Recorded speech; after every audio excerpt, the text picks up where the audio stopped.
Bonsoir et bienvenue à tous. Il y a quelques jours, on célébrait la fête nationale, la fête de l'unité nationale. On se souvient en effet que le 20 mai 1972, un référendum consacrait la naissance de l'État unitaire. Les deux États fédérés du Cameroun oriental et occidental fusionnaient, ne formant dorénavant qu'une seule république, la République unie du Cameroun. Au-delà de cette unité géographique, institutionnelle, a-t-on réussi l'unité des peuples, l'unité des cœurs? D'autres particularismes d'ordre tribal ou ethnique n'ont-ils pas entre-temps aggravé les clivages linguistiques? Pour emprunter dans le langage informatique, quel est le taux de chargement de l'unité nationale aujourd'hui? 50%, 75%, 90%? 237 le débat ouvre justement le débat ce soir en interrogeant également ce que peut être l'impact de la mauvaise gestion ou de la bonne gestion de l'unité nationale sur une éventuelle transition politique au Cameroun.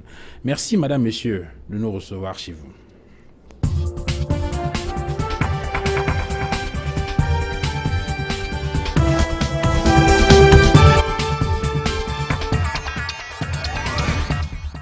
Sur le plateau de 237, le débat ce soir, professeur Kegne Fodop, bonsoir. Bonsoir, monsieur Duval-Fangois. Merci et ravi de votre invitation.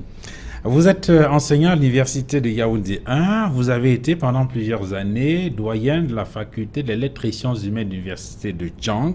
Vous êtes président du comité national de géographie et je crois vice-président de l'association des géographes africains. Vous êtes également auteur d'une cinquantaine d'articles publiés au Cameroun, en France, au Togo, au Maroc, aux Pays-Bas, en Afrique du Sud et dans beaucoup d'autres pays. Et aujourd'hui, à votre actif, une vingtaine d'ouvrages, 24 exactement, dont le tout récent, le Cameroun, jardin sacré de la débrouillardise. Il y a également un ouvrage collectif très intéressant qui a retenu mon attention dans la préparation de cette émission. C'est le Cameroun, autopsie d'une exception plurielle. Un ouvrage donc collectif que vous avez dirigé et qui paraît aux éditions L'Harmattan en 2010. Un ouvrage dans lequel vous traitez de la question de l'intégration nationale, de l'unité nationale que vous considérez comme étant les clés de la stabilité politique dans notre pays. On reviendra sur la question tout à l'heure. Merci, professeur Kegne Fodop, d'avoir accepté de venir échanger avec nous.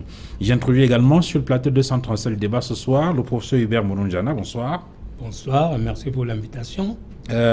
Vous avez plusieurs casquettes politiques. D'ailleurs, vous avez également travaillé dans la question des droits d'auteur parce que vous avez été en 2002, je crois, président du conseil d'administration de la Sociladra. Je ne me trompe pas. En 2002, réélu en 2005, voilà, réélu aussi en 2007, et les organisateurs déclarent le quorum non atteint. Bon, je ne voulais pas aller jusqu'à ce niveau-là. Oui, c'est bon de le savoir. Vous êtes également fondateur du syndicat des personnels de recherche et de l'enseignement supérieur, le CIPRES. Oui. Il faut également ajouter que vous êtes ancien président régional de la Fédération des étudiants d'Afrique noire en France. Oui. Ça, c'est exact aussi. Et puis, militant politique. Et en ce qui concerne les publications, il y a beaucoup d'ouvrages, mais il y a un ouvrage qui a retenu le plus mon attention. C'est l'ouvrage paru en 1985, L'idée sociale chez Paul Biya. Un ouvrage qui a suscité un gros débat dans la presse pendant plusieurs semaines et qui peut être considéré comme le fondement de vos thèses, de votre doctrine en ce qui concerne les questions d'unité ou d'intégration nationale. On en parlera tout à l'heure. Et bien évidemment, il y a un ouvrage ou une publication, je ne sais pas comment il faut appeler cela, dans le monde des universitaires qui a également attiré l'attention des gens. C'est l'écart de la norme. L'écartement de la norme. L'écartement de la norme. Et la normalisation de l'écart. On en parlera tout à l'heure, professeur Hubert Mononjana. Merci d'être venu. Professeur Albert Dikoumé, bonsoir. Bonsoir. Merci d'être venu. Vous êtes historien. Vous êtes historien, spécialiste des faits socio-économiques et vous êtes auteur également de plusieurs ouvrages, de plusieurs publications, dont le plus récent, Douala, 100 ans d'histoire, un ouvrage collectif. Et vous avez également été enseignant à l'université du Cameroun, la grande université, l'université mère, bien évidemment avant la décentralisation. Et après cette décentralisation, vous avez travaillé pendant plusieurs années comme vice-doyen de la faculté des lettres et sciences humaines de l'université de Douala et puis chef du département d'histoire de cette même faculté. D'ailleurs, vous continuez à enseigner. Merci, professeur Albert Dikoumé, d'être venu sur le plateau de 237, le débat. Merci. Docteur Thomas Théophile Nougusson, bonsoir. Bonsoir, Fangois. Merci d'être venu. Merci de l'invitation. Vous êtes enseignant à la faculté des lettres et sciences humaines, université de Douala. Vous êtes auteur de plusieurs articles et ouvrages, dont celui qui retient le plus mon attention, je ne sais pas si c'est la même chose pour les téléspectateurs, l'hymne national du Cameroun, un poème chant à décolonialiser. Un ouvrage dans lequel... À réécrire, voilà. Un ouvrage dans lequel vous décryptez les symboles nationaux, notamment l'hymne national, en indiquant, en démontrant à grand renfort d'éléments d'arguments que le Cameroun fonctionne depuis 1962, je crois, avec deux hymnes nationaux complètement différents. Oui, l'hymne en français. Voilà, parce que le premier texte a été adopté en 57, puis en 60, ensuite en 72. Bon, je parle de la traduction de Bernard Fongo. Ah oui, la traduction date de 1961. Voilà, très bien. En tout cas, vous montrez que ce sont deux hymnes nationaux, l'un aux antipodes de l'autre. Et la question que je voudrais peut-être vous poser, et qui va peut-être être le socle de votre démonstration sur ce plateau, c'est est-ce que l'unité nationale est déjà dévoyée même à partir de ces symboles nationaux? On en parlera. Merci, messieurs. Et puisque vous avez la parole, le docteur Nouk, je commence avec vous. Quelle observation vous suggère le déroulement des festivités marquant la 44e édition de la fête nationale?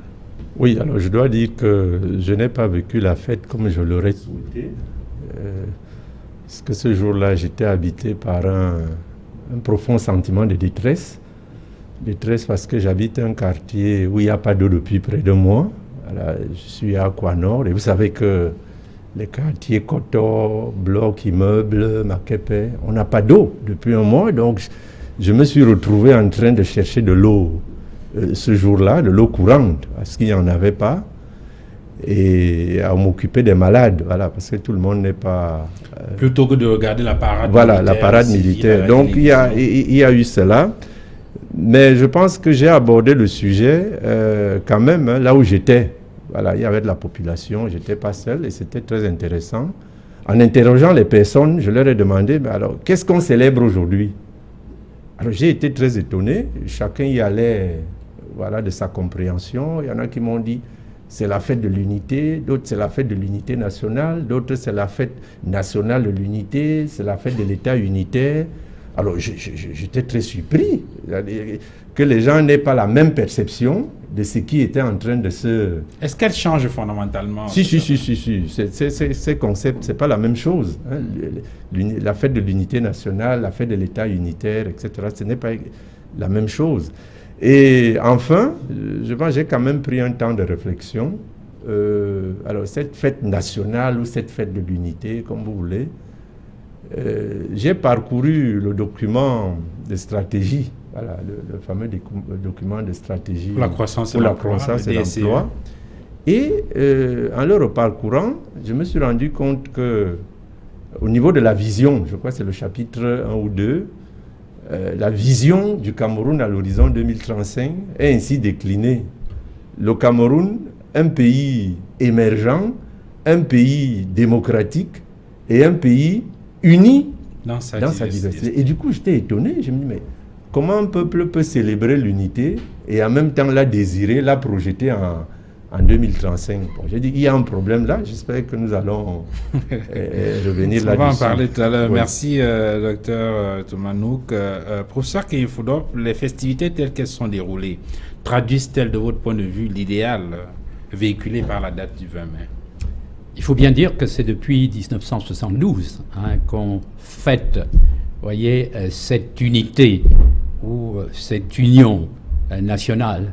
Et l'édition de cette année, comme d'ailleurs les précédentes, voyez, a été, de mon point de vue, pour reprendre d'ailleurs une expression journalistique, c'est célébré dans la ferveur populaire. J'ai eu l'occasion de regarder, je dirais le privilège de regarder le défilé sur le boulevard du 20 mai.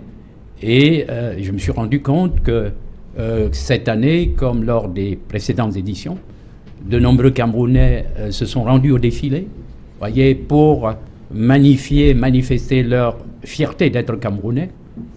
D'autres, par contre, y sont allés pour s'offrir un spectacle, espérant obtenir, si vous voulez, des autorités présentes à la tribune, si vous voulez, quelques faveurs, à voir tout simplement comment certains passent devant la tribune en faisant quand même des grands gestes, comme s'il voulait bien demander aux autorités présentes à la tribune s'ils les ont bien regardés. Mais disons que dans l'ensemble, il y a eu dans les quartiers, dans les rues, beaucoup d'animations et surtout de nombreux Camerounais voulant bien manifester leur fierté d'appartenir finalement à ce pays, en dépit finalement des problèmes qu'ils peuvent vivre au quotidien.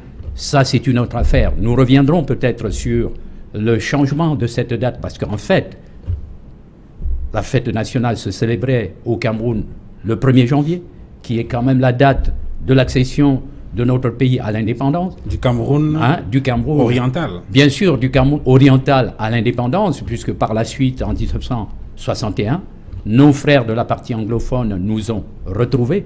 Et on devra peut-être voir dans le cours de l'émission s'il se trouve qu'il y a parfois des couacs dans cette unité nationale. C'est peut-être parce que certaines parties, voyez, de notre pays se sentent parfois, si vous voulez, est-ce qu'on peut parler de l'exclusion, ou alors est-ce qu'on peut dire qu'ils ne profitent pas suffisamment, comme ils le souhaitent, de ce qu'on dit chez nous, du partage du gâteau national. Nous y reviendrons lorsqu'il faudra peut-être évoquer les problèmes à cette unité, car le chemin qui mène à cette unité, puisque comme le collègue l'a dit tout à l'heure, il est curieux de constater qu'on parle d'un pays uni à l'horizon 2035, alors que depuis 1972, on parle de l'unité nationale. Professeur Albert Dikoumé, est-ce que vous comprenez le sens de cette polémique sur le choix de la date du 20 mai? Le professeur Keyefodop a indiqué tout à l'heure qu'avant cette célébration, avant la date du 20 mai, la date qui était retenue pour la fête nationale, c'était le 1er janvier. Et si mes souvenirs sont exacts, si je ne me suis pas trompé, je crois qu'avant 1960, c'était le 10 mai. Enfin, oui, tout à fait. Le 10 mai, oui. Qui était considéré comme le jour de la célébration. Alors, est-ce que vous comprenez le sens de cette polémique, professeur Albert Dikoumé? Bon, cette polémique est née du fait qu'il y a eu un référendum. Le président Ahidjo, qui était à la tête du Cameroun, a organisé un référendum, et ce référendum a donné les résultats qu'il escomptait, c'est-à-dire que le Cameroun ne soit plus organisé en une république fédérale. En une république fédérale, mais à une république unie, même si nous savons que, évidemment, cette épithète va tomber quelques années plus tard, plus exactement en 1984. Avec le décret qui change la dénomination de l'État du Cameroun. Oui, nous redevenons la République du Cameroun, même si cette dénomination concernait essentiellement le Cameroun dit oriental. Bon, il y a eu une polémique là-dessus. Il y en a qui sont même allés jusqu'à dire qu'il s'agit d'un coup d'État. Un coup d'État constitutionnel. Constitutionnel, organisé par le président Ahidjo, qui avait ses raisons. Mais je crois que c'était surtout une volonté. Vous parlez du référendum de 72 ou bien du décret de 84? Je parle de 72. D'accord, ok. Je parle de 72. D'accord, oui, le référendum de 72. On est d'abord une république unie. Oui. Et c'est en 84 qu'on modifie la dénomination et nous devenons la République du Cameroun. Bon, il faut dire que cette décision n'a pas toujours plu à tout le monde, notamment à nos compatriotes de la partie dite anglophone. Et leur colère s'est manifestée parfois par un certain nombre d'actes qui ont été posés, un certain nombre de manifestations, notamment de la Southern National Council, SNC. Oui, qui a rappelé que l'alinéa 1 de l'article 47 de la Constitution de 1961 déclarait irrecevable toute révision de la dite Constitution. Donc, le président Ahidjo n'a pas respecté cet alinéa. Dans sa volonté de centraliser c'est-à-dire de mieux contrôler le Cameroun. Il a fait la République unie et puis plus tard nous avons eu droit à la République du Cameroun. Alors, professeur Hubert Mounouzana, sur les raisons qui ont très souvent été évoquées pour justifier la mise en place de cet État unitaire, on parle très souvent de la lourdeur des institutions. On estime, pour ceux qui défendent cette thèse-là, que le jeune État du Cameroun, qui accédait à l'indépendance seulement depuis 1960, avait du mal à gérer le système fédéral qui paraissait très lourd, avec des institutions en double. Un parlement ici, un autre parlement là-bas, puis un parlement fédéral, les institutions en double, ainsi de suite. Et qu'il fallait essayer de faire simple en unifiant les institutions, d'où le référendum de 1972. Est-ce que cette thèse-là vous paraît la meilleure? Est-ce que cela veut finalement dire que on peut considérer comme étant incompréhensible l'attitude de certains Camerounais qui estiment que effectivement en 1972 il y avait comme une espèce de coup d'État? Bon, je ne pense pas qu'il puisse y avoir un coup d'État dans la marche des institutions. Les institutions doivent évoluer selon les besoins ressentis par les populations. Or, il s'agit que on vivait en 60, depuis 1960, une situation de division factuelle. Il y avait deux Camerouns, le Cameroun ex-français, le Cameroun ex-anglais. Il fallait enlever les images du passé et faire un Cameroun tourné vers l'avenir en enlevant les héritages à la fois français et anglais.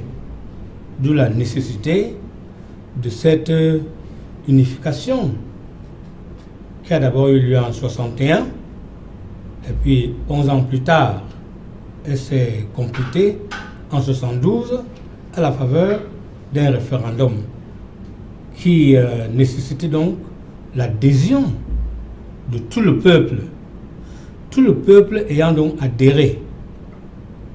Il ne s'agit pas de considérer les humeurs de quelques catégories de personnes, parce que toutes les personnes n'étaient pas contentes du geste, mais on ne peut pas empêcher un État d'avancer au niveau de ses institutions.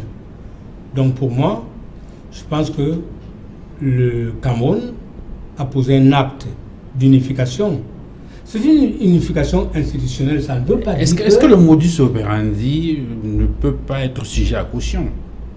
La façon dont on a procédé, je dois rappeler quand même que le 11 février 1961, oui, il y a eu un référendum, si vous voulez, des élections, en tout cas des consultations électorales dans la partie occidentale du Cameroun qui visait à voir si cette partie du Cameroun voulait se rattacher à la République du Cameroun indépendante depuis 1960 ou à la République fédérale du Nigeria. Et on a vu que c'était, je ne sais pas si c'est le terme exact, deux collèges dans le nord du Cameroun et dans le centre du Cameroun. Est-ce que si on avait respecté la même démarche dans l'organisation du référendum, est-ce que au moins là on aurait eu la chance d'avoir moins de contestation? Bon, on n'a pas respecté la même démarche, mais on a avancé. On a avancé institutionnellement avec la majorité. C'est vrai que ceux qui voulaient le rattachement au Nigeria avaient gagné 40%, et ceux qui voulaient le rattachement au Cameroun francophone avaient gagné quand même 60%. Donc on compte avec la majorité et il faut dépasser ces étapes du vouloir individuel et personnel, parce que nous visons l'objectivité de l'État, l'objectivité de l'histoire. Et sinon l'histoire n'avancerait pas s'il fallait tenir compte des évolutions individuelles. Donc je pense qu'il faut avoir l'esprit démocratique et savoir se taire quand on a perdu. Il est vrai qu'on ne peut pas contenter tout le monde dans une démocratie, sinon ce serait l'anarchie. Je pense donc que la démocratie a besoin de l'ordre. Même si vous gagnez à 49%, vous perdez à 49%, pendant que d'autres gagnent à 51%, ce qui est quand même plus ou moins 50-50, 50-50, il faut que les 49% acceptent la volonté des 51. La dictature de la majorité sur la minorité. Docteur Thomas Noubisson, sur cette question peut-être pour qu'on avance, est-ce que ces difficultés de compréhension, de conception, ou si vous voulez, ces difficultés par rapport aux origines de cette unité nationale, est-ce que cela peut justifier le peu d'enthousiasme ou les balbutiements, les tergiversations qui sont souvent observées chez certains compatriotes quand il s'agit effectivement de célébrer cette unité nationale-là? Oui, tout à fait, parce que ces fondements, et ça se confirme d'ailleurs autour de cette table, lorsque nous parlons d'unité nationale chez nous, je me rends compte quel est l'otage de cette anglophonie et de cette francophonie, et dans laquelle tous les Camerounais ne se retrouvent pas. L'unité qui intéresse les gens, que moi je rencontre, c'est moins celle-là que l'unité des peuples. Voilà, les Bassa, les Beki, les Bamileke, les Douala, c'est de cette unité dont il est question. C'est ça qui peut enthousiasmer les gens. Mais ça, c'est une unité d'élite. Le professeur Monon Diana a parlé tout à l'heure. C'est une approche très institutionnelle. Voilà, et qui a eu son temps, qui a eu sa pertinence dans l'histoire à ce moment-là. Mais je me pose la question de savoir si effectivement on va continuer de fonder notre désir de vivre ensemble sur l'anglophonie ou la francophonie. Donc, moi, je ne suis pas surpris. Cela n'intéresse pas beaucoup de Camerounais, à mon avis. Alors, professeur Kayefolo, est-ce que aujourd'hui, effectivement, on peut, enfin, peut-être pas passer l'éponge, mais passer à autre chose, comme l'indique le professeur Hébert Monon-Diana? Est-ce qu'aujourd'hui, vous avez le sentiment que ces clivages linguistiques de cette période-là continuent à se manifester, ou bien vous pensez qu'on est en train de passer à autre chose? Est-ce qu'il faut continuer à percevoir la question de l'unité nationale aujourd'hui au Cameroun sous le prisme de francophone, anglophone? Oui, il n'y a pas que ce clivage linguistique, il y a aussi ce qu'on peut appeler le clivage régional. Mais je reviendrai sur ce que le collègue a dit tout à l'heure. Bon, et on sait, il a évoqué 49%. On sait bien qu'il fut un temps dans notre pays où, avec pratiquement 39% des suffrages, on a été majoritaire.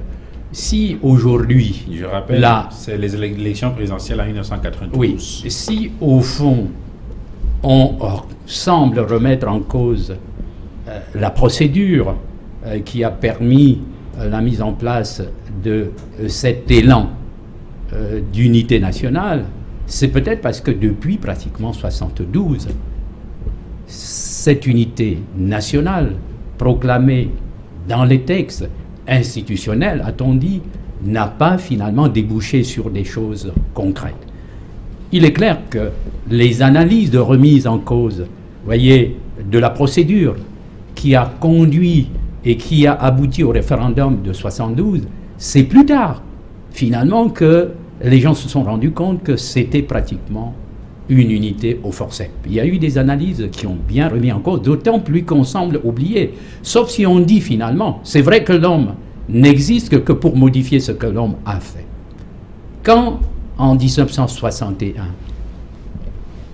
pratiquement la veille de ce qu'on peut appeler la réunification, il y avait dans le texte constitutif de cette réunification une disposition qui disait bien que de toute façon, cette procédure de deux États ne devrait pas être mise en cause. Et il se trouve que pratiquement, c'est les mêmes qui, en 72, c'était encore les mêmes qui étaient au pouvoir. Ouais. Donc, on peut estimer que l'une des deux parties a usé de beaucoup de ruses pour finalement obtenir cette unité. Mais si, au fond, des actes concrets avaient été posés entre-temps pour que les Camerounais du Nord, du Sud, du Centre se sentent, si vous voulez, appartenir à la même nation. Parce que nous aurions mieux fait de définir ce que c'est que l'unité nationale. L'unité nationale, c'est le sentiment que les hommes et les femmes vivant dans un cadre géographique précis, dans notre cas c'est le Cameroun, voyez, se sentent appartenir, si vous voulez, à la même nation. Voyez, s'acceptent voyez, avec leurs différences, regardent vers la même direction. Mais est-ce que c'est le cas?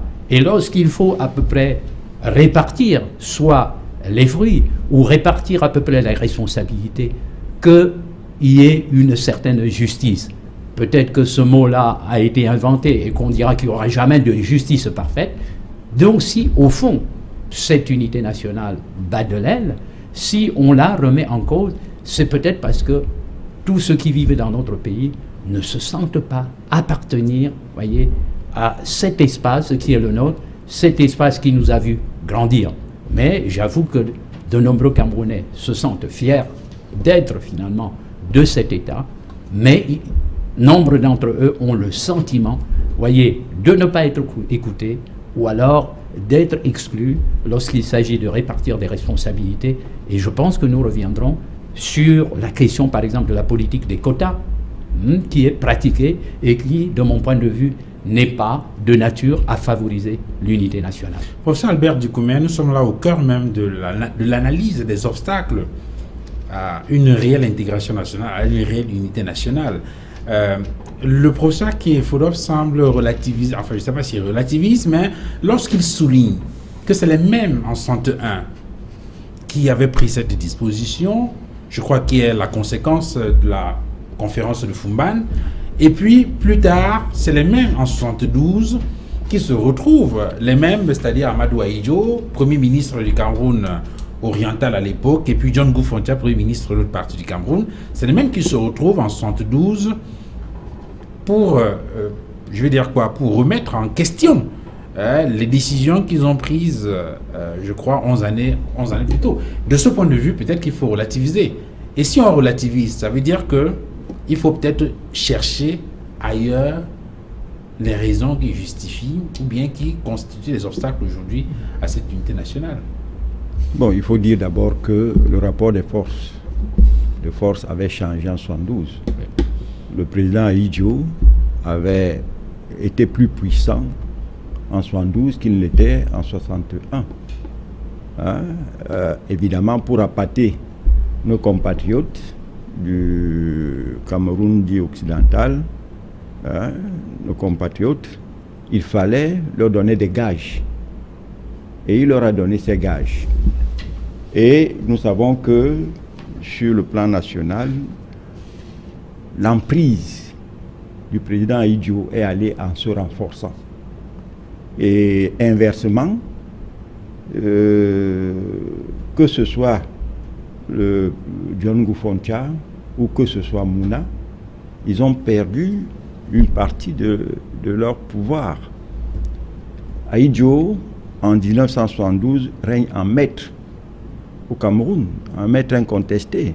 Donc, il impose sa vision des choses. Et les autres n'ont pas suffisamment de moyens pour s'y opposer. Bon. Est-ce que maintenant... Non, je voulais juste mettre peut-être de la braise à votre pipe en indiquant que 72, en réalité, on voit avant 72 les mouvements du 1er septembre 1966 avec l'unification des formations politiques et les décisions, les sanctions qui sont prises contre Marcel Bébé Idi ou encore Maï Matip, entre autres leaders qui refusent, n'est-ce pas, André-Marie Mbida, oui. André-Marie Mbida, voilà, qui refuse de... exilé à Conakry. Voilà. Donc, maintenant, on peut se poser une question. Nous sommes en 2016. Est-ce que l'unité nationale, comme l'a dit tout à l'heure le professeur Kiefodop, est ce qu'elle devrait être? Oui. Bon, évidemment, qu'on le veuille ou non, d'une certaine manière, la plupart des Camerounais se réjouissent de voir qu'il y a de plus en plus une appropriation de cette unité nationale. Même s'il y a des résistances, qu'il y a une appropriation de cette unité nationale, que de plus en plus de Camerounais participent à cette fête de l'unité nationale, même si on peut se poser un certain nombre de questions. Parce que quand on va à cette fête de l'unité en rang dispersé, notamment au niveau des partis politiques, en voulant pour chaque parti montrer sa force. Parce que c'est ça. On va à cette fête de l'unité de manière désunie. Si on accepte peut-être les forces armées, les écoles, etc., le spectacle qu'offrent les partis politiques donne parfois l'impression d'une grande désunion. Est-ce que le retour au multipartisme en 90, de votre point de vue, professeur Albert Dikoumé, a sapé les fondements de cette unité nationale voulue par le président Ahidjo à travers l'unification des formations politiques, l'unification, j'ai failli dire, de la vision politique du Cameroun? Non, je ne crois pas. On n'a qu'à regarder ce qui se passe autour de nous. Le multipartisme existe dans de nombreux pays depuis longtemps, mais cela n'a pas empêché que cette l'unité nationale, n'est-ce pas, fasse sa marche. Parce que comme on le dit, l'unité nationale c'est une quête. Et cette quête doit être permanente. Or, si nous nous arrêtons en chemin et pensons que l'unité nationale est achevée, cela peut devenir dangereux. Cela peut devenir dangereux parce que n'oublions pas qu'il y a parfois une certaine tendance au repli identitaire. Il y a des réflexes chez certains d'entre nous, hein, de ces réflexes qui repoussent l'autre, celui qui n'est pas le même que soi. Donc nous devons plutôt nous battre pour éviter cela, parce que cela peut être source de danger. Alors, on revient tout à l'heure sur les solutions qui peuvent être proposées. Professeur Hubert Mounoudjana, j'ai failli poser la question de façon fort simple. Quels sont, de votre point de vue, aujourd'hui, les obstacles à une réelle unité nationale? Est-ce que ces obstacles sont essentiellement politiques, peut-être liés à la vision politique de ceux qui jusqu'ici ont conduit aux destinées du Cameroun? Oui, on ne peut pas enlever la responsabilité de ceux qui conduisent le destin du peuple camerounais. Parce que si ça marche, c'est grâce à eux, et ça capote, c'est grâce à eux, c'est à cause d'eux. Donc, on ne peut pas les exempter du bénéfice du résultat, bon ou mauvais. Donc, pour moi, je dis, il faut quand même qu'on s'entende une fois sur une chose, c'est que l'histoire doit avancer. Quelles que soient les fautes commises dans le passé, par les uns et les autres, il y a une sorte d'idéologie passéiste qui consiste à s'accrocher aux fautes commises par ceux qui avaient décidé ceci en 61 et qui décident autre chose en 72. Mais enfin, le peuple est souverain. Le même peuple qui décide en 61 est le même peuple qui décide en 72. C'est pas un autre peuple, c'est le même qui a changé et qui a eu raison de changer et qui a le droit de changer. Bon, maintenant que nous avons atteint cette unité sur le papier, il faut maintenant la réaliser sur le terrain. Et c'est là où le bas blesse. Ceux qui ont eu la charge de diriger le pays, il faut bien qu'ils aient les compétences nécessaires pour bâtir une république. Alors, sur l'idée, par exemple, du président Ahidjo, lorsqu'il décide, par exemple, de l'unification des formations politiques, c'était bien pensé, c'était bien vu, de votre point de vue? Oui, mais attendez. Je crois que le président Ahidjo avait besoin de constituer un socle pour le développement de ce pays. On ne peut pas avoir à développer un pays en laissant les discordances en désordre. Rappelez-vous ceux qui ont eu à bâtir des grandes nations dans l'histoire. Ils ont eu des pouvoirs centralisés assez forts. Vous ne pouviez pas bâtir l'Allemagne, la France, l'Angleterre en laissant chacun faire ce qu'il voulait. Il fallait un pouvoir centralisateur pour construire les cathédrales, pour construire les châteaux en Europe. Et ils ont dû construire des cathédrales et des châteaux avant de jouer au pluralisme en 1789.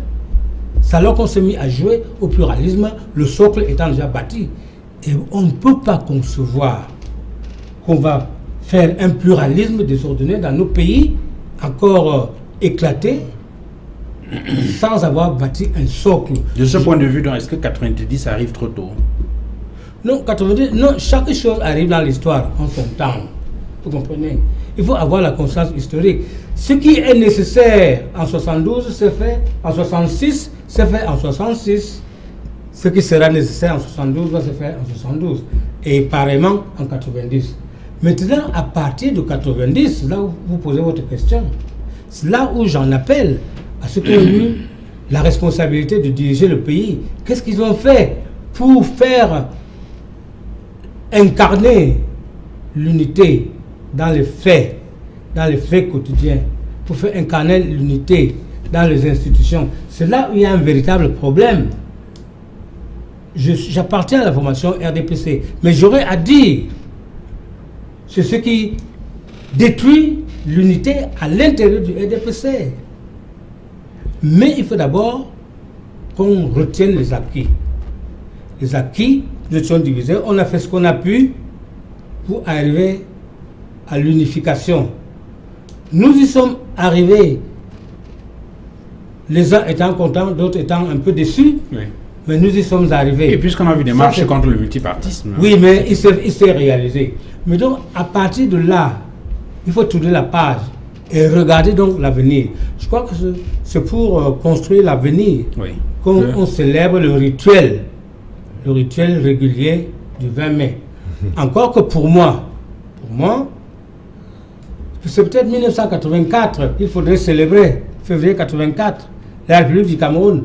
Parce que le 20 mai rappelle encore les relents du fédéralisme, puisqu'on parle de la République unie, c'est-à-dire celle qui refuse le fédéralisme. Donc, nous avons toujours en référent inconscient le fédéralisme. Je pense qu'il faut aller franchement une fois vers février 1984 pour la République du Cameroun, sans aucune référence vers le passé. Alors, sur les obstacles à la construction nationale aujourd'hui, docteur Thomas, c'est vrai que vous avez commencé à développer tout à l'heure sur la question, notamment sur la dimension politique de la question. Oui. Alors, moi, je serais peut-être sévère, mais moi, je ne crois pas beaucoup à l'unité nationale comme réalité. Voilà. On en parle depuis le début de l'émission. Même si l'histoire du pays ne commence ni en 60, ni en 61, en 72, etc. Le Cameroun, sous le contrôle du procès d'Ikouma. Mais l'histoire du Cameroun commence depuis longtemps. Donc, lorsqu'on parle de nation, je pense qu'il faut retourner à ses racines. Donc, moi, j'hésite vraiment à parler d'unité nationale. Peut-être qu'on aurait dû définir ces concepts au début. On peut parler peut-être d'intégration nationale. Les gens s'acceptent. Il y a un brassage de population. Les gens cohabitent. Moi, je dis qu'il y a une cohabitation pacifique, ce qui est déjà important, qui est un pas vers l'unité. Parce que l'unité, quand même, je ne vous apprends rien. Vous avez tous lu Ernest Renan, etc., en 1882. C'est quand même une vision profondément partagée et commune, et qui inspire le vécu. Voilà, c'est pas une simple cohabitation. Donc, moi, je parlerai vraiment pas d'unité nationale. Je pense qu'il faudrait, parce que ce concept, pour nous Camerounais, il faudrait le réfléchir. Et vous parlez d'obstacles. Et précisément, il me semble qu'il y a d'abord comme premier obstacle le défaut, voilà, de prise en compte sérieuse d'une réalité qu'on ne peut pas contester. Je pense que le Cameroun est j'aime à le dire, le Cameroun est une création de Dieu et une fondation des Européens. Vous voyez? Autant que je sache, l'historien est là, des Camerounais ne se sont jamais assis pour dire « nous allons fonder telle nation ». Ce sont les Allemands, ensuite les Français, les Anglais qui nous ont mis en mouvement. Et tant qu'il n'y aura pas cette expérience fondatrice, qui peut avoir plusieurs formes, je me pose la question de savoir si nous aurons une âme. Et Renan dit très bien que la nation, l'âme, est le moteur de la vie d'une nation. Ensuite, je crois il faut mettre le doigt, il y a une sorte d'hypocrisie institutionnelle. Tout à l'heure, vous m'avez présenté, oui. Quand vous voyez nos symboles, voilà, on en parle. Les symboles qui expriment cette unité. Vous avez parlé de l'hymne. Il y a 2 textes qui se chantent. Moi, je soutiens qu'il y a 2 hymnes. J'attends la contradiction. Il y a 2 systèmes éducatifs. Il y a... si vous prenez même notre drapeau, voilà, je le vois d'ailleurs ici chez vous, je vous donne cette petite indication. Et il y a une étoile sur le drapeau. Et qui est une survivance. Oui, et qui est une survivance de la République unie. Vous savez qu'avant, c'était 2 étoiles qui représentaient les deux États. Sur la bande verte. Voilà. Et après, on nous a dit, bon, c'est la République unie, c'est une étoile. Les 2 étoiles ont fusionné. Voilà. Oui, et en 84, c'est la République du Cameroun. Il y a plus. Alors, si l'étoile doit subsister, on doit lui donner un autre sens. C'est une survivance. Autre chose sur laquelle je voudrais insister, vous voyez, c'est quand même, on parle d'unité. Et je crois que la fête du 20 mai, quel que soit le sens qu'on peut lui donner, est le prétexte de cette émission. Mais l'unité nationale, c'est quelque chose de très sérieux. Et vous remarquez avec moi, je parlais des institutions et même de la population. Moi, je trouve quand même curieux que le 20 mai, vous allez peut-être me démentir, jamais je n'ai entendu le président de la République parler. De tous les pays que je connais dans le monde, le jour de la fête nationale, le président dit quelque chose. Bon, est-ce que nous lui avons demandé de dire quelque chose ou bien lui-même en a pris l'initiative? C'est quand même significatif. Le jour de la fête nationale, le président ne dit rien. Donc il y a comme un silence. Voilà, c'est un sujet très sérieux et très grave. Il parle à d'autres occasions. Oui, mais c'est la fête nationale dans un pays. Les autres occasions, c'est quoi? C'est le 31 décembre. Pour faire le bilan. Oui, mais la fête nationale, c'est quelque chose d'important. L'avenir. Donc, pour me résumer, voilà, je dis une chose que j'ai dite au début. Vous voyez, il importe pour nous un obstacle. Voilà, l'obstacle, je peux le nommer comme cela. Il y a comme une expatriation de l'âme de notre unité nationale. Elle ne peut être ni dans l'anglophonie, ni dans la francophonie. C'est quelque chose, il faut rapatrier cela. Voilà, je vous ai dit, c'est dans nos peuples, les Grassfields, les Fang Beti Boulou, les peuples du Nord, les peuples Sawa, les Mbokléa, etc. Et pour terminer, je dirais pour moi comme obstacle majeur, voyez, et c'est lié à tout ce que je viens de dire, le défaut, voilà, de référence à des valeurs communes et qui sont consensuelles. C'est ça quand même. Alors, vous êtes de l'Ouest, je suis du centre, du littoral, etc. Quelles sont nos valeurs communes? Est-ce que vous pensez que dans ce pays, nous les avons identifiées? Tout à l'heure, vous parliez du multipartisme. On doit quand même trouver des valeurs qui sont transversales. Quel que soit le parti, quelle que soit la religion, quelle que soit l'ethnie. Vous me direz, vous allez me citer la devise. Vous allez dire peut-être, mais quand même, vous voyez, dans un pays comme le nôtre qui a besoin d'unité, moi je me rends compte que le mot unité, il n'est pas dans la devise. Mais si vous trouvez les partis politiques, vous allez du côté des partis politiques, vous trouverez que le mot existe partout. Donc moi je pense à une refondation systématique. Nous avons un rassemblement quand même. Oui, le RDPC. Ah non, mais je crois que vous n'avez pas unité. Peut-être que vous avez même un rassemblement, c'est une question de sémantique. Oui, mais au-delà des mots, c'est mon problème, monsieur le militant. Au-delà des mots, alors il nous faut des réalités plus concrètes. Plus concrètes. Alors, voilà. Professeur Kefolov, est-ce que le multipartisme, le retour au multipartisme en 90 peut être considéré comme un obstacle à cette unité nationale? Je pose la question parce que lorsqu'on regarde le landerneau politique camerounais aujourd'hui, on a le sentiment que les partis politiques se sont construits essentiellement sur des bases tribales et ethniques. Est-ce qu'on n'est pas en train de retourner à la situation d'avant 1966? Encore que, il faut bien reconnaître que l'expérience démocratique camerounaise est une expérience, à mon avis, unique. Je dirais même d'ailleurs originale. Et je me rappelle qu'il y a un article dans l'ouvrage que vous avez cité dans ma présentation, Le Cameroun, autopsie d'une exception plurielle en Afrique, parle bien de cette expérience démocratique unique. Alors qu'ailleurs, peut-être on peut dire dans les pays développés, et même dans certains pays africains, il s'agit d'une expérience démocratique libre, je peux dire que chez nous, elle est un peu contrôlée. C'est une expérience démocratique, c'est une démocratie bouclée. Et on le sait que finalement, on parle d'opposition. Une démocratie bouclée. Oui, à la limite. Bouclée, c'est-à-dire que on a, bien entendu, des partis politiques, mais en fait, ils n'en sont pas véritablement de partis politiques. Peut-être qu'ils sont à la solde d'un parti, si vous voulez, dominant, qui contrôle. Et on s'est bien rendu compte que, voyez, en 2010, il y avait à peu près autour de 87 partis politiques, dont certains ne se faisaient entendre que lors de la campagne de l'élection présidentielle. Et on s'est rendu compte que des partis qui avaient donné l'impression, ça je préfère dire l'impression, parce qu'au fond de compte, même certains partis en qui on croyait, on s'est rendu compte que ces partis-là se sont effondrés sans qu'on en sache vraiment la raison. Donc, vous voyez, un parti peut-être dominant qui donne le feu vert. On a même vu que certaines personnes qui prétendaient créer des partis se sont refusé le droit de fonder finalement un parti.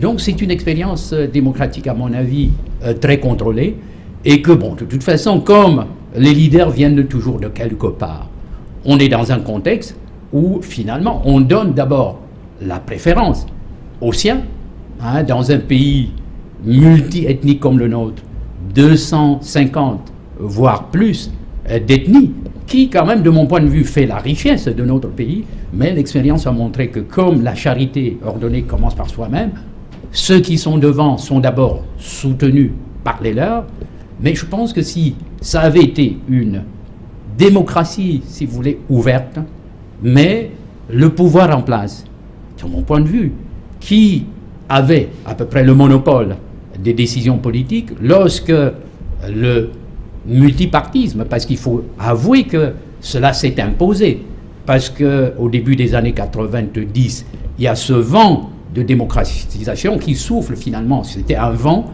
qui souffle sur le continent africain, tout au moins sur les pays du Sud, le pays ne pouvait vraiment pas résister. Mais je pense que le pouvoir en place, en bon stratège, a essayé de contrôler. On ne va pas dire ce qui s'est passé, par exemple, hein, à l'époque où des États africains organisent, des présidents africains organisent des conférences nationales souveraines, d'où certains sont sortis affaiblis, on le sait très bien. Le président de notre pays a organisé cette tripartite, voyez, qui a été, si vous voulez, une sorte de ruse. Bien sûr, cette tripartite a permis de ramener la paix dans notre pays. Je crois qu'il faut dire les choses comme elles sont. Quand tout à l'heure, j'ai entendu un collègue s'exprimer comme l'a dit, je dis, mais nous ne pouvons quand même pas arriver à développer notre pays et arriver à promouvoir et à bâtir cette unité nationale si on entend quand même des collègues, des intellectuels se comporter, parce que, bien sûr, on a parlé de 72. Lui, par exemple, il faut remonter à cela à 84, parce que l'adjectif uni disparaît, je veux bien. 84, 2016, ça fait quand même 32 ans. Et si on remonte à 72, 2016, ça fait 40 ans. Je suis de ceux qui pensent que la vie n'entend pas. Et quand le collègue Monodiane a dit, sans vouloir lancer la polémique, il faut que ceux qui sont au pouvoir, ils y sont depuis combien d'années? Depuis plusieurs, je suis de ceux qui pensent que la vie n'attend pas. Nous sommes là pour essayer au moins, peut-être pas d'éclairer parce qu'on n'est pas illuminé, mais je dis que l'intellectuel, ce n'est pas seulement celui-là qui est bourré de diplômes dans l'une ou plusieurs disciplines scientifiques, c'est bien cet intellectuel-là, mais qui en plus prend position clairement et objectivement sur les problèmes de son pays, de son temps, quel que soit ce que ça lui coûte, en récrimination ou en approbation. Donc nous devions peut-être, sans demander qu'on remplace, si vous voulez, de but en bois ceux qui sont là, demander à ce qui est, par exemple, une sorte de renouvellement depuis le sommet, de l'élite politique jusqu'au sommet. Alors, c'est une solution pour arriver à une réelle intégration nationale, à une réelle unité nationale, pour ce vers Monodiane, le renouvellement de l'élite politique, de la classe politique. Mais c'est tout à fait naturel. Cela participe du processus naturel de régénération, même pour les cellules humaines, n'est-ce pas? Pour les cellules animales, si elles ne se régénèrent pas, la vie ne continue plus, elle s'affaisse. Donc, je suis d'accord avec tous les mouvements qui veulent le renouvellement dans le pays pour le changement. Peut-être pas sur les délais maintenant. Non, moi je suis pas sûr, je suis de ceux qui veulent le changement parce que nul n'est éternel. Et nul ne doit prendre l'éternité comme argument ou alibi pour demeurer. Parce que on ne peut pas prendre l'achèvement d'un programme comme alibi pour demeurer parce que tout homme est mortel. Or Socrate est un homme. Donc Socrate est mortel. Socrate ne peut donc pas dire que je n'ai pas encore fini mes projets. Il faut que Socrate sache arrêter ses projets en pensant à la mortalité de tout homme. Donc pour moi... Peut-être pas Socrate, mais ses disciples estiment qu'il devrait rester... Oui, mais moi je m'adresse à Socrate. Je m'adresse à Socrate qui est mon maître. Donc je suis d'accord avec vous qu'il faut une certaine... Mais la régénération, comme je l'ai dit dans un papier, quand on est con, on est con. Qui avait chanté ça? C'est Brassens, n'est-ce pas? Qu'on soit un jeune con ou un vieux con, quand on est con, on est con. Con débutant ou con caduc, quand on est con, on est con. Ça ne veut donc pas dire que les jeunes seraient plus valeureux que les vieux. Parce que quand on est con, on est con. Donc, autrement dit, la régénérescence ne suffit pas. La régénérescence il faudrait que la mutation soit de qualité. Il faudrait qu'il y ait une mutation soit de qualité. Donc pour moi, je ne pense pas qu'il faille remplacer mécaniquement pour remplacer. Il faut un cahier de charge. C'est le cahier de charge qui nous manque en ce moment. Et je suis en train de dire, j'ai commencé à le dire auparavant, avant que vous n'interveniez, chers collègues, commencé à dire que l'unité des cœurs vaut plus que l'unité des régions, parce que les régions sont naturelles. D'où aussi l'unité nationale, même on devrait même dire l'unité étatique, parce qu'il n'y a pas une date pour créer une nation. La nation existe éternellement. Il n'y a donc pas à créer l'unité d'une nation. La nation est déjà nation. C'est au niveau de l'organisation étatique qu'il faut maintenant organiser, c'est-à-dire l'homme d'État doit passer la journée à jouer aux dames, le jeu de dames, le damier national, c'est-à-dire pousser un pion, parce que la nation a beaucoup de pions sur lesquels il faut jouer. Il faut maintenant que l'homme d'État sache jouer des pions pour pousser l'un à côté de l'autre, ainsi de suite, pour que le jeu soit harmonieux. Mais si l'homme d'État, moi je parle maintenant à partir de mon appareil politique, si l'homme d'État prend des individus pour leur donner des avantages cumulés, en laissant d'autres membres du même parti, il n'est pas en train de construire l'unité des cœurs. Quand vous prenez un électeur, disons un électeur parce que nous sommes dans un parti, qui vous a élu, excusez la tautologie, mais il vous a élu avec combien de voix? Avec une seule voix. Les autres vous ont élu avec combien de voix? Avec chacun une seule voix. Mais quand vous accumulez les avantages sur un seul,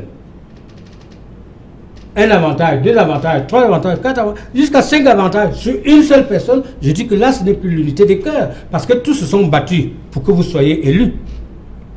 Mais quand au niveau de la répartition des avantages, il y a mal donne.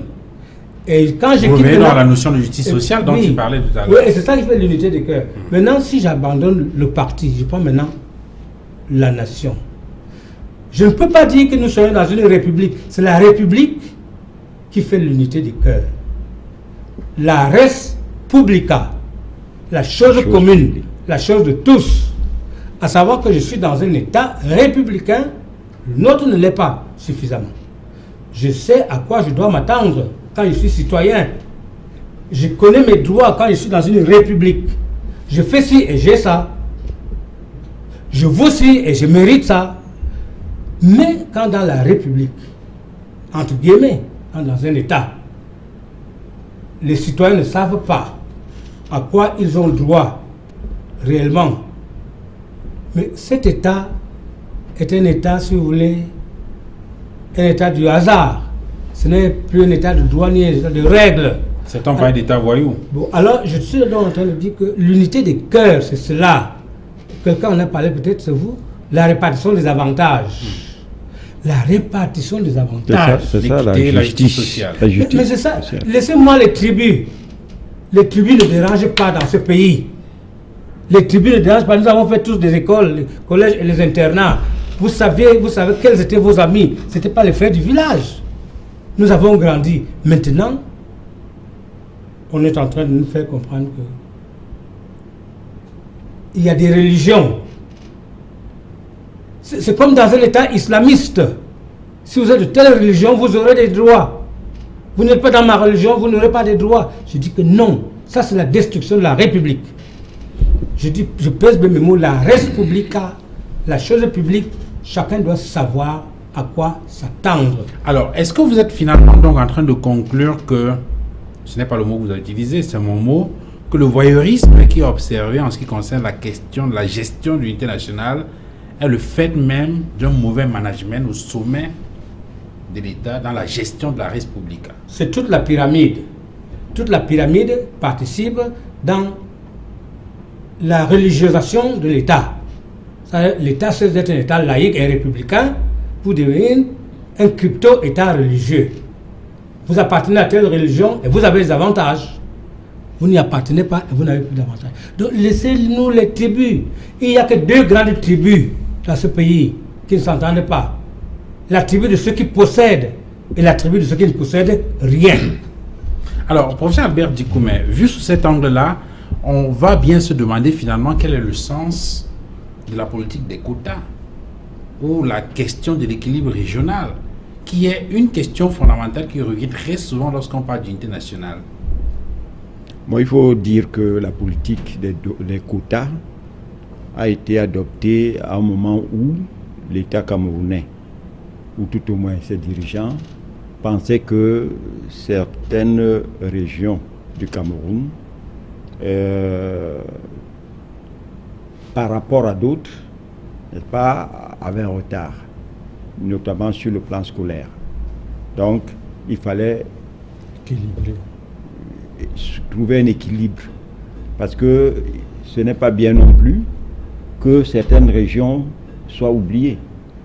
Bon, il s'agit en particulier de ce qu'on appelle le Grand Nord et l'Est du Cameroun. Bon, notamment en ce qui concerne l'administration, au niveau de l'administration, on a favorisé l'entrée à l'ENAM, à l'EMIA, etc. Les grandes écoles. Aux grandes écoles d'un certain nombre de gens. Et moi, je trouve que au départ, ce n'était pas une mauvaise idée. Parce qu'il fallait que tout le monde se sente, n'est-ce pas, citoyen de ce pays. Non pas des citoyens oubliés. Bon, mais maintenant, cette politique dure depuis un certain temps. Donc aujourd'hui, la question qu'on peut se poser, c'est est-ce qu'elle a toujours sa raison d'être? Est-ce que nous devons toujours la pratiquer? Bon, c'est une question qu'il faut se poser et la réponse se trouve dans un débat. Il est difficile de trancher de manière ferme et de dire il faut arrêter. Il faut faire le bilan de cette politique. Il faut trouver les avantages, mais il faut également trouver les faiblesses de cette politique avant de pouvoir trancher et de la mettre à l'encart. Alors, docteur Noubisson, sur cette question, il semble que, bon, on parle d'équilibre régional, on parle de la politique des quotas pour ce qui concerne l'admission dans les grandes écoles, etc. Mais il semble qu'au niveau de la gestion, au niveau de l'appareil de l'État, en ce qui concerne l'attribution des postes, des responsabilités, il y a une opération de ce genre, peut-être qui ne s'appelle pas forcément équilibre régional, mais qui consiste, je crois, à intégrer les grandes composantes techniques du pays au poste de direction de l'appareil de l'État. L'historien Elikia Mbokolo considère cela comme une variante originale de la démocratie. Est-ce que de votre point de vue, c'est une mécanique qui vaut son pesant d'or ou bien il faut passer à autre chose? Non, mais je crois vous avez parlé tout à l'heure de justice. Si vous êtes même dans une famille, si vous êtes un père, vous devez avoir le souci de tout le monde. C'est-à-dire qu'en même temps, sans frustrer ceux qui méritent, mais vous devez quand même avoir le souci de tous vos enfants. Donc moi je pense qu'il y a, voyez, le modèle que nous avons ici, même naturellement, instinctivement, on brandit toujours l'équipe dite des lions indomptables. C'est très rigoureux, il y a une discipline, il y a des lois, on les applique pour qu'on gagne. Voilà. Et je pense que pour nous-mêmes aussi... vous parlez certainement des lions de 90. Oui, voilà. Mais le nom n'a pas changé, hein, même s'ils sont domptés aujourd'hui, ils sont toujours dits indomptables. Alors donc, je pense que c'est une politique, le professeur Dikoum l'a dit, qui a pu se défendre à un certain moment, même jusqu'aujourd'hui, hein, elle pourrait toujours se défendre. Mais moi, ce qui m'inquiète, vous êtes très optimiste, je ne suis pas sûr que même les règles établies dans cette logique-là, elles sont toujours bien respectées. Ça, je ne crois pas. Ces règles, d'ailleurs, elles ne sont pas publiques. Elles sont non écrites, d'ailleurs. Oui, elles sont non écrites. Et même quand elles sont verbalisées, bon, on ne voit pas qu'elles sont appliquées. C'est pourquoi moi, je reviens sur ce que je vous ai dit. Et j'en profite pour rebondir un peu sur ce que le professeur Mono Ndiané a dit tout à l'heure. C'est vrai, il dit, il y en a qui ont tout, d'autres n'ont rien. Moi, il me semble que ce problème d'unité, ce n'est pas d'abord un problème économique. Vous voyez? Il y a comme une dictature de l'économie, précisément, qui est en train de nous emporter. Ça, il faudrait que nous fassions... Nous sommes des Africains, nous sommes des humanistes. Il y a une dictature de l'économie. Oui, mais les frustrations partent des avoirs. Oui, et les frustrations partent des avoirs, mais c'est plus profond que cela. Mais parce qu'effectivement, l'échelle des valeurs est renversée. C'est-à-dire qu'on a brandi l'économie, on a brandi l'avoir, les avoirs, etc. Et tous les rêves de possession des personnes tournent autour de cela. Moi, il me semble qu'il faut revenir véritablement à des valeurs fondamentales, les valeurs de nos cultures. Voilà, et hiérarchiser. Voilà. L'économie est au service du politique et du culturel. Et tant que, si vous voulez, l'unité nationale, elle n'est pas fondée sur cette connaissance de nos valeurs culturelles et sur leur promotion, on sera toujours dans des impasses. On sera toujours dans des impasses. Les règles qu'on définit, c'est d'abord des règles de comportement, c'est d'abord des règles qui se situent au niveau, voilà, d'une culture, d'une manière d'être, d'une manière de penser. Voilà mon point de vue par rapport à cela. Professeur Keyefoudop, sur cette question de la prise en compte des différentes composantes sociologiques dans la gestion de l'appareil de l'État, est-ce que, de votre point de vue, ça peut être un socle de construction d'unité nationale ou un levier important de construction nationale? Je l'indiquais tout à l'heure, j'ai parlé de l'historien Éric Yamoukoulo, j'aurais pu parler également de Jean-François Bayard, que vous avez d'ailleurs cité dans votre ouvrage, et qui appelle ça le processus de molécularisation, c'est ça, réciproque, c'est bien cela? C'est ça. Tout à fait, oui. Oui. Est-ce que ça peut être un levier important de construction nationale? Votre question, même si elle est limitée à la répartition des postes de responsabilité, renvoie toujours à cette politique des quotas. Des collègues se sont exprimés, et je dirais par rapport, tout en répondant à votre question, à cette politique de quotas, que pratiquer tous azimuts dans tous les domaines, ça me paraît être une mauvaise chose. Je peux peut-être comprendre que en politique, on puisse finalement, lorsqu'on nomme à peu près des ministres, encore que l'expérience a montré qu'on nomme par exemple ministre des Sports un médecin, ou alors ministre des Forces armées un magistrat. Bon, je peux peut-être comprendre qu'à ce niveau-là, et je commence à prendre des exemples pour montrer qu'il faut discriminer. Peut-être qu'en pratiquant cette politique-là, il faut discriminer. Peut-être que pour les fonctions politiques, encore qu'on sait bien que ce n'est pas le ministre qui traite les dossiers. Il peut avoir une compréhension des dossiers qu'il signe, mais en fait, ce n'est pas lui qui fait l'essentiel du travail.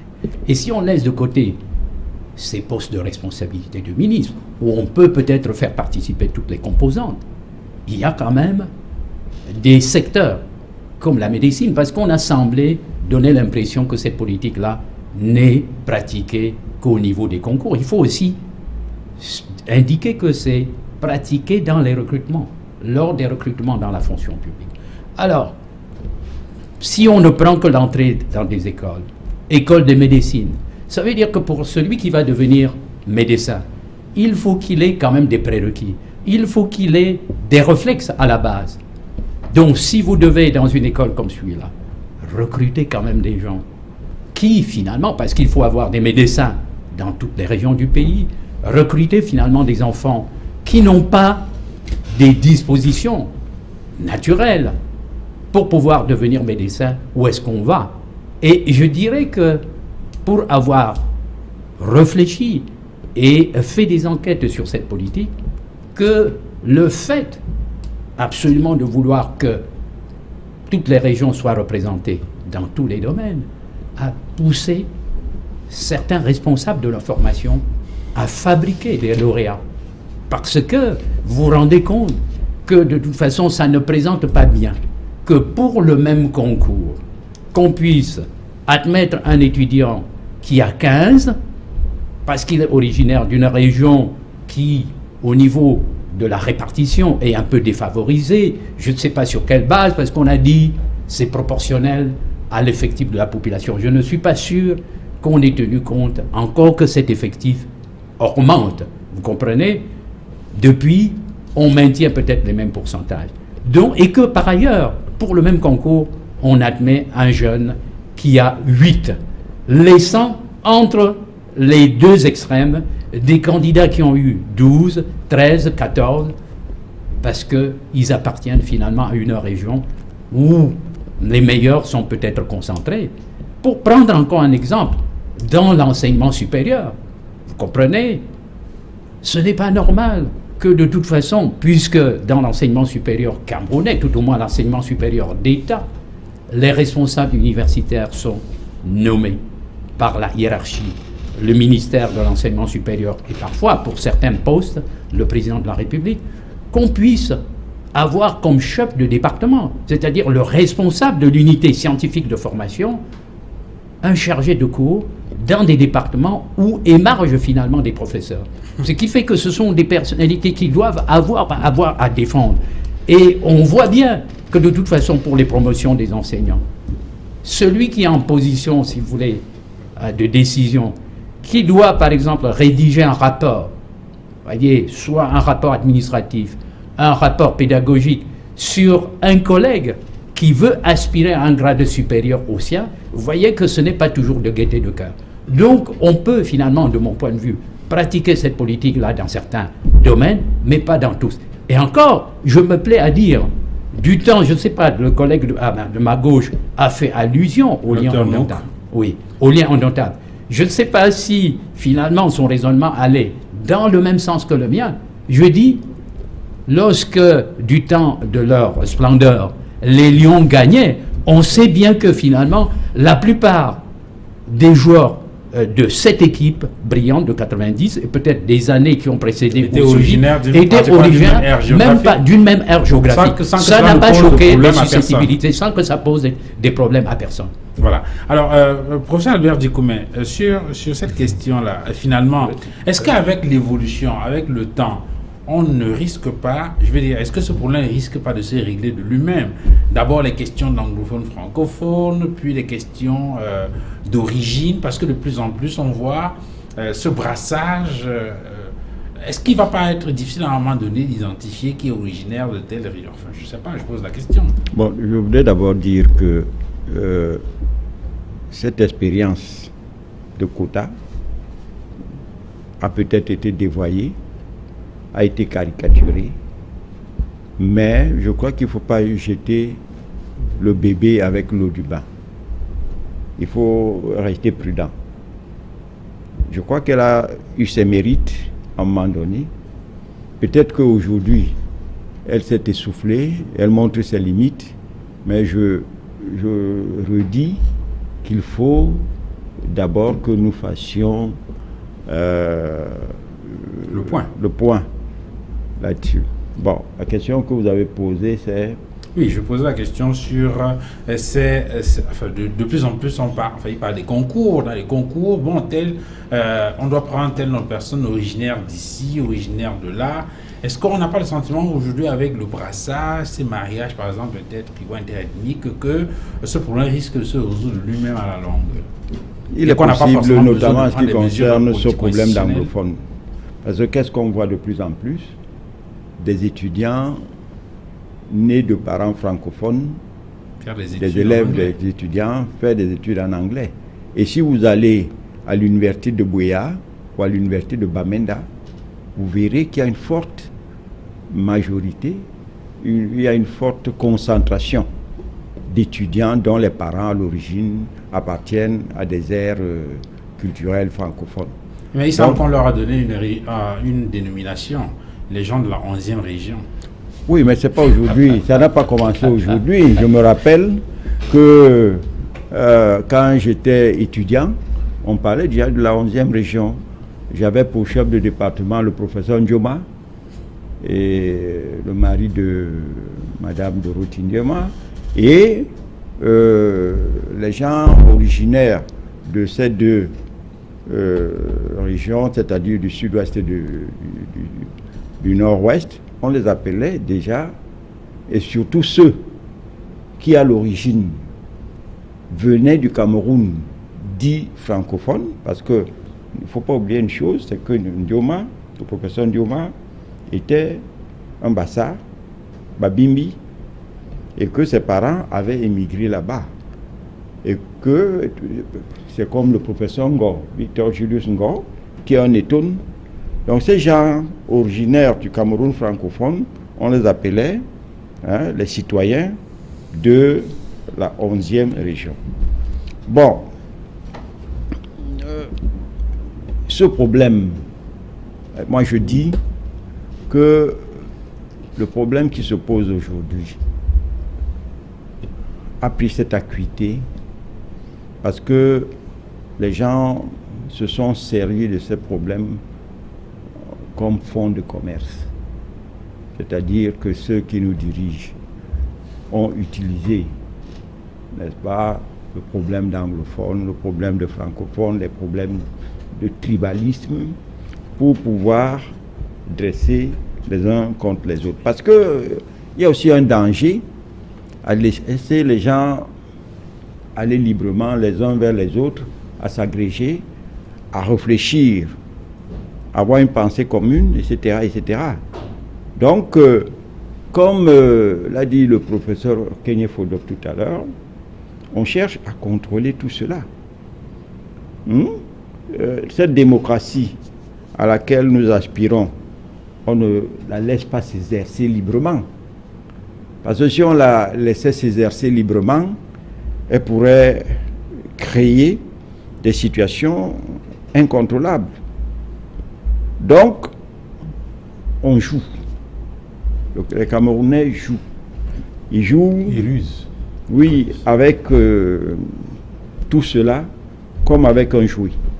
C'est-à-dire qu'on peut manipuler, qu'on peut jeter en l'air, etc., en sachant qu'il retombera sur ses pieds.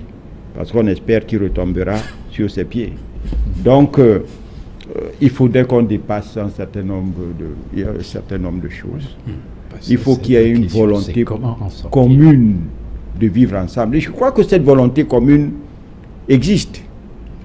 Parce que le tribalisme n'est pas aussi exacerbé que ça dans notre pays.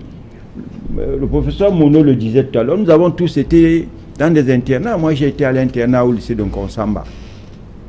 Et jusqu'aujourd'hui, mes meilleurs amis demeurent ceux avec qui j'ai partagé le pain au restaurant, ceux qui avaient leur lit à côté de mien, ceux avec qui j'allais jouer au football, etc., etc.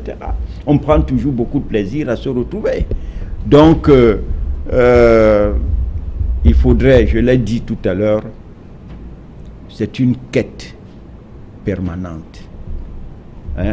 L'unité nationale, c'est une quête permanente. Il faudrait que nous ayons véritablement la volonté d'aller vers cette unité nationale. Elle n'est pas achevée. Et nous devons faire très attention.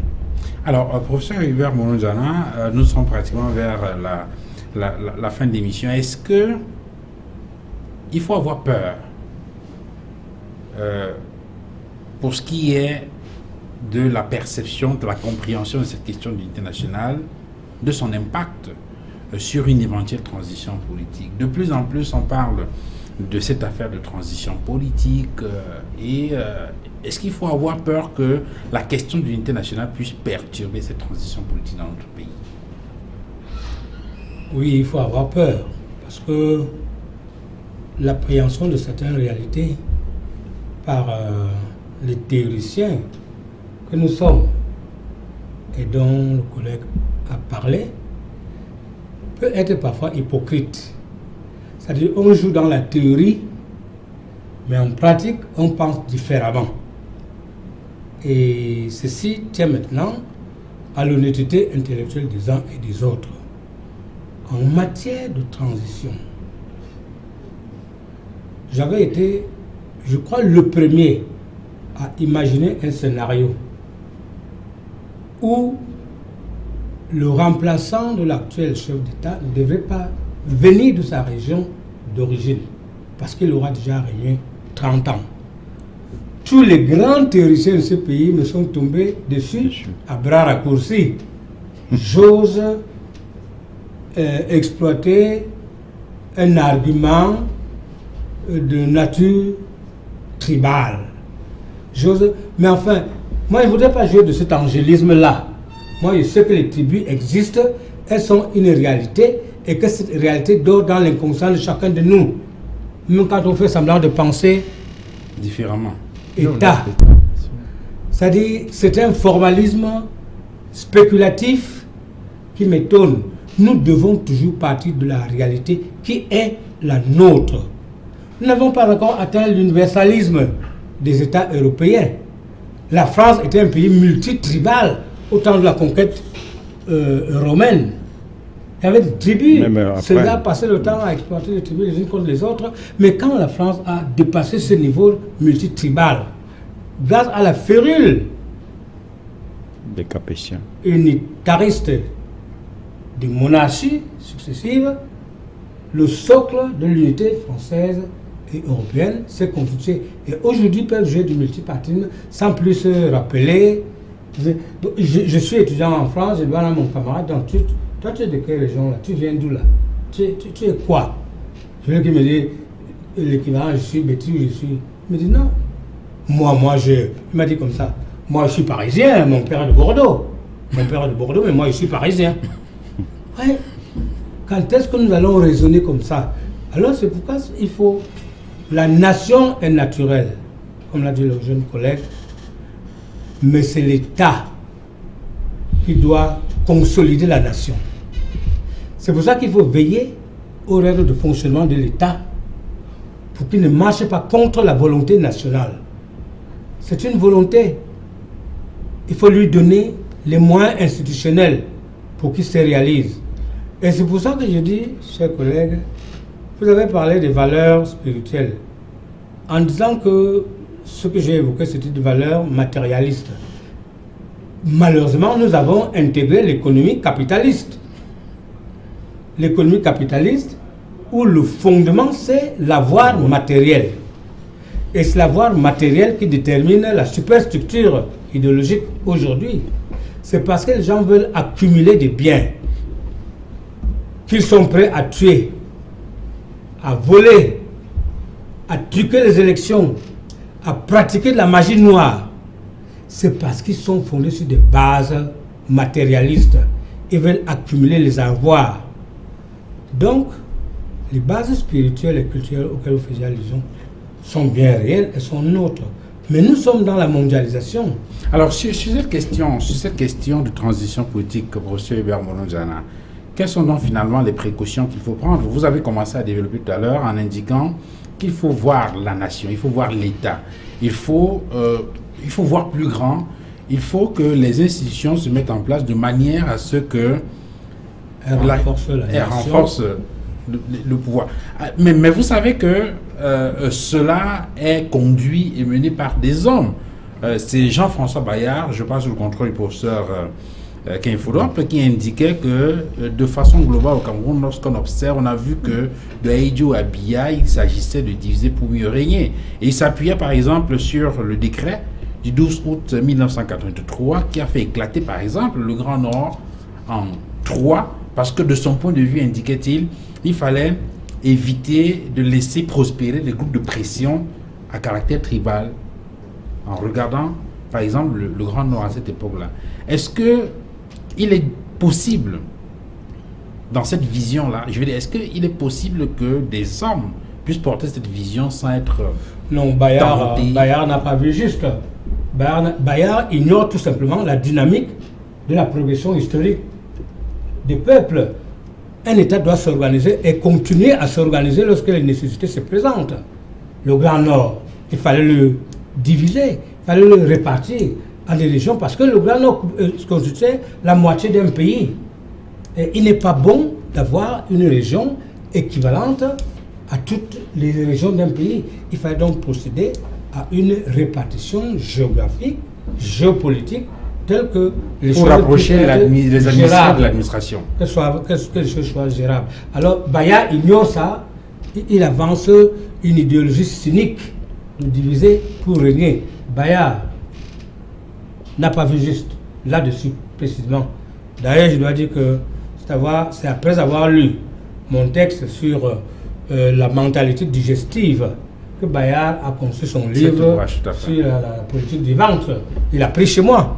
Donc ça, c'est une parenthèse. Maintenant, je dis que pour éviter les débordements, il faut savoir que nous sommes les Africains.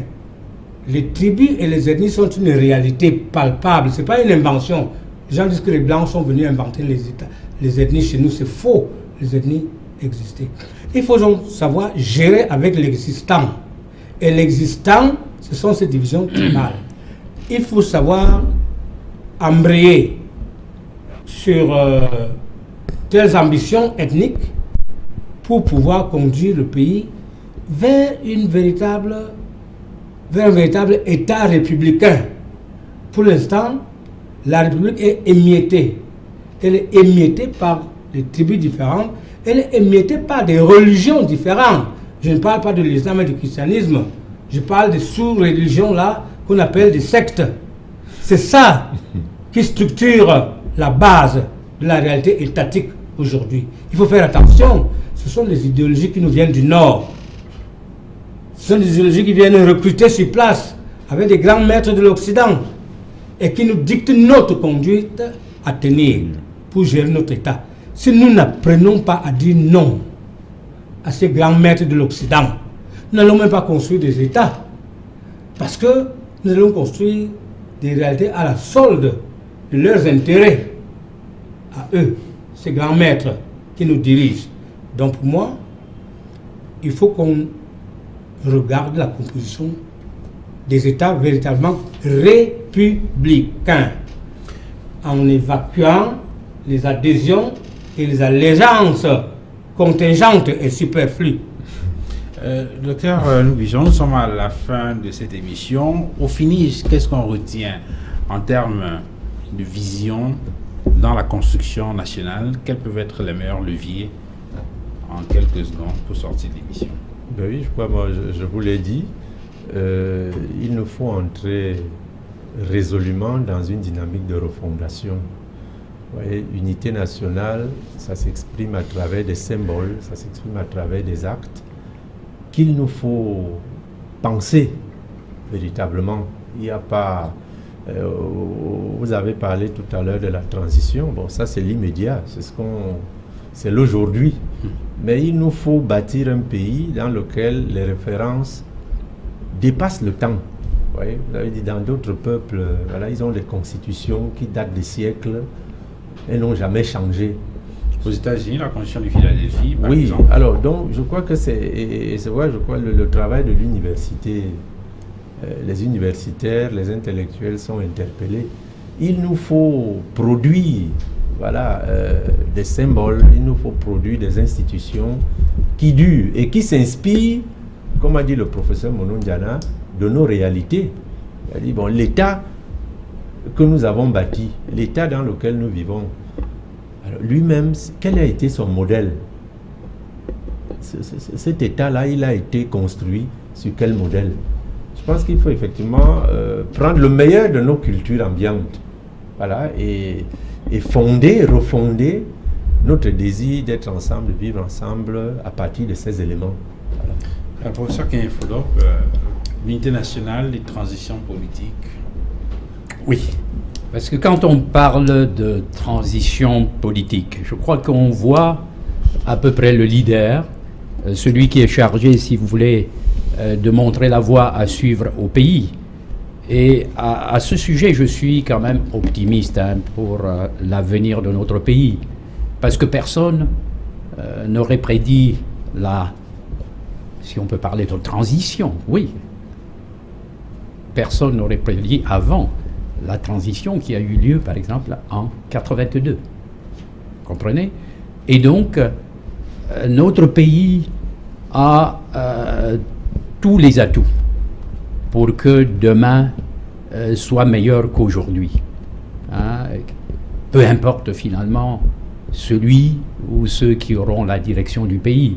Parce que je suis toujours surpris, même quand j'entends des étrangers dire « celui qui est au pouvoir maintenant n'a pas préparé sa succession ». Je pense qu'il ne s'agit pas de préparer sa succession. Vous voyez, il y a des milliers, des millions de Camerounais qui peuvent demain se retrouver à la tête du pays, d'autant plus que je suis généralement concret, je ne philosophe pas. Il n'y a pas d'école où on passe pour devenir ministre. Il n'y a pas non plus d'école où on passe pour devenir président de la République. Bon, on a parlé au cours de l'émission, j'ai entendu des collègues épiloguer sur les avantages. Moi, je suis d'une région où on dit que finalement, ceux qui sèment les arbres fruitiers ne sont pas toujours ceux qui profitent finalement des fruits. Quand on a un idéal pour le pays, l'essentiel, c'est de faire passer à peu près les messages. Parce que ce que nous disons là, tous les débats que, à votre initiative, nous faisons, et ça, on devrait peut-être vous remercier, nous contribuons, nous aussi, à l'avancement, au progrès du pays. Et d'ailleurs, je pense qu'à la conférence internationale Africa 21, le chef de l'État camerounais avait lancé un appel à l'intelligentsia camerounaise de l'intérieur et de l'extérieur, lui demandant de mettre à la disposition de ceux qui sont au pouvoir de solides bases d'analyse scientifique pour comprendre, appréhender le Cameroun et envisager son meilleur futur. Donc parler finalement de transition en pensant que finalement celui qui est au pouvoir doit préparer quand même sa succession, c'est ce que je ne comprends pas. Si la politique est quelque chose comme tous les autres domaines de la vie, une compétition, peut-être qu'après le départ de celui qui nous dirige aujourd'hui, il y aura à mon avis une compétition. Et comme d'ailleurs mon collègue l'a dit, on est un pays peut-être béni de Dieu, je ne rêve pas. Hein, je sais que les Camerounais sont suffisamment, mûrs. On a cette multiplicité ethnique que je considère comme une grande chance de notre pays, parce que chaque groupe ethnique a quelque chose à apporter à d'autres, même si on estime qu'on doit pouvoir encore défendre certains groupes au prétexte qu'ils sont peut-être minoritaires. Professeur Albert Dikoumé, pour sortir de l'émission, peut-être sur cette question de transition politique, elle peut être compromise par une mauvaise gestion de l'unité nationale? Bon, comme l'a dit le professeur Kenyé, je crois que les choses se mettront en place d'elles-mêmes. Ce que nous devons faire, c'est transcender, non pas lutter. Il faut que je me fasse comprendre. Transcender le multiculturalisme, les identités particulières pour une identité commune. Mais cela ne signifie pas que nous devons les combattre. C'est pas ce que je dis. Il y a une identité nationale qui doit se mettre progressivement en place. Vous voyez? Et je crois que c'est plus important que la transition politique. La transition politique, on nous focalise trop sur cette transition politique en nous faisant oublier l'essentiel.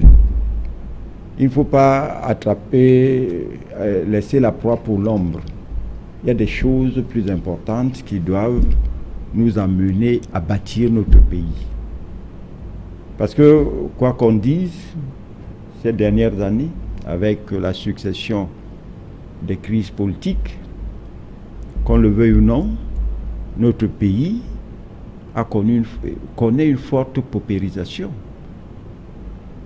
Hein? Vous n'avez qu'à vous balader dans nos villes pour voir la misère ambiante. J'ai commencé par ça. Hein?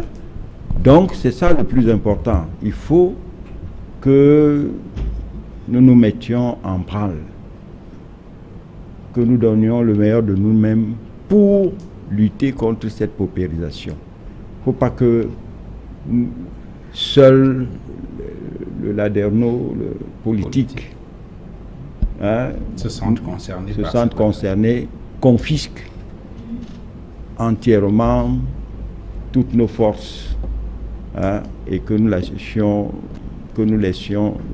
Bon, lui, il veut que nous ne parlions pas beaucoup d'économie, mon ami Nouk Bissoron. Oh non, je dis pas ça. Bon, mais moi, peut-être parce que je suis façonné de cette manière, l'économique, n'est-ce pas, tiens le politique. C'est la base de notre société. Très bien. Même si nous avons fait parfois de mauvais choix. Professeur Hubert Mononjana, on sort de l'émission. On va vous remercier d'avoir fait le déplacement pour participer à cette émission ce soir. Merci beaucoup. Merci également à vous d'être venu, professeur Kenyi Foudov. Merci. Merci, docteur Thomas Noubisson, d'être venu sur ce plateau. Merci. Thomas Théophile. Hein, oui, alors... Oui, les deux vont ensemble. Voilà. Merci, professeur Albert Dikoumé, d'être venu. Merci beaucoup. Merci à vous, madame, monsieur, d'avoir regardé cette autre édition de 137 le débat. Excellente soirée à tous et à très bientôt. Au revoir.